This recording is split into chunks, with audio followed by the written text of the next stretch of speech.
పిడికిళ్ళతో మన్నే నాపై పోస్తూ ఉన్నారే. తలువాలు ఒడి బియ్యాలు నువ్వోసుకోవే.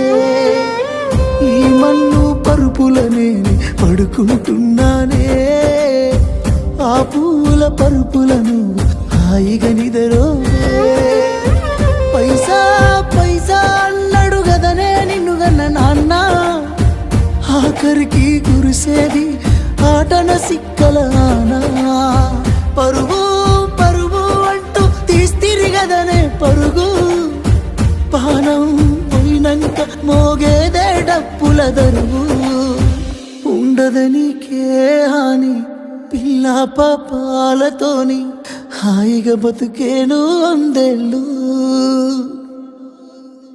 నువ్వు పూలు అల్లుకొని పోతున్నవే అత్తగారింటికి. నే